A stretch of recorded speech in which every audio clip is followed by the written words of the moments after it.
এবার আসেন যে কাদেরকে যাকাত দেওয়া যাবে না।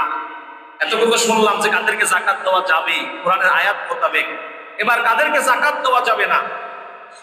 এক নম্বরে বনু হাশিম গোত্র, আল্লাহর হাবিব সাল্লাল্লাহু আলাইহি ওয়াসাল্লামের বংশধর যারা, তাদেরকে যাকাত দেওয়া যাবে না। তাদের জন্য যাকাতের মাল, সদকার মাল হারাম করে দিয়েছেন কে? আল্লাহ।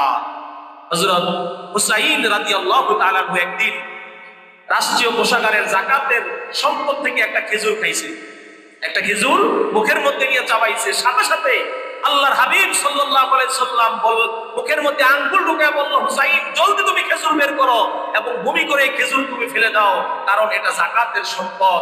এই যাকাতের সম্পদ আমার ওয়ারিসদের জন্য, আমার বংশধরদের জন্য, আহলে বায়াতদের জন্য এই যাকাতের সম্পদ খাওয়া জায়েজ না।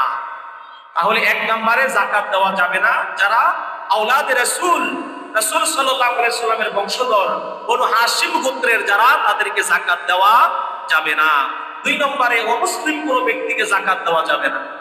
আপনি অমুসলিম কোনো ব্যক্তিকে সহযোগিতা করতে হলে আপনি আপনার অন্য কোনো ফান্ড থেকে আপনি তাকে সহযোগিতা করতে পারেন, কিন্তু যাকাত থেকে তাকে সহযোগিতা করা যাবে না। আমি যদি মনে করি যে আমি তো বছরে 10 লাখ 20 লাখ টাকা যাকাত দেই, তা আমাদের দেশে হিন্দু বৌদ্ধ খ্রিস্টান সবাই আছে, সবাই আমাদের কাছে আসে, আমি 5 লাখ টাকা মুসলমানদের জন্য রাখলাম, 2 লাখ টাকা হিন্দুর জন্য রাখলাম, 2 লাখ খ্রিস্টানের জন্য রাখলাম, 2 লাখ বৌদ্ধর জন্য রাখলাম, যেহেতু সম্প্রীতির বাংলাদেশ, আমরা সবাই মিলেমিশে বসবাস করি, তাহলে যাকাত হবে? হবে না। যাকাত ফান্ড থেকে শুধু মুসলিমদেরকে দিতে হবে। অমুসলিমকে যদি আপনি মানবিক কোনো সাহায্য করেন, ওইটা আপনি অন্য ফান্ড থেকে, আপনার সদকা থেকে আপনি করবেন।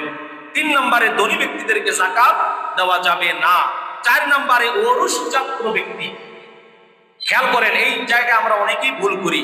ওরসজাত ব্যক্তি আমার মা বাবা, আমার দাদা দাদি, আমার নানা নানি, আমার ছেলে মেয়ে, আমার ছেলের ঘরের নাতি নাতনি, মেয়ের ঘরের নাতি নাতনি, তাদেরকে যাকাত থেকে বা যাকাতের টাকা থেকে কোনো পোশাক উপহার টাকা পয়সা দেওয়া যাবে না।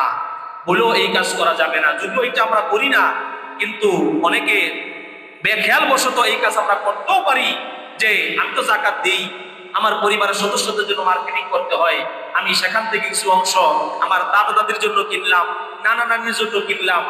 না, এটা করা যাবে না। আপনার আপন নানা নানি, দাদা দাদি, আপনার ছেলের ঘরের নাতি নাতনি, মেয়ের ঘরের নাতি নাতনি, তাদের জন্য যাকাত নয়, কারণ তারা আপনার ওরসজাত সন্তান।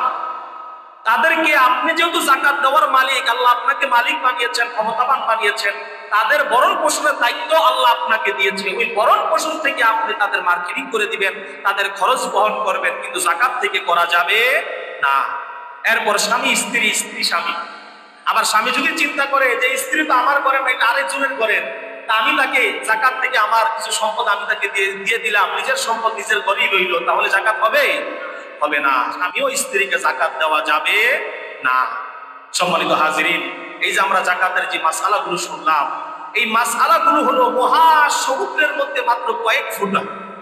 যাকাতের আরো অনেক মাসআলা আছে, মহাসমুদ্রের মধ্যে কয়েক ফুটা মাসআলা আমরা শুনলাম।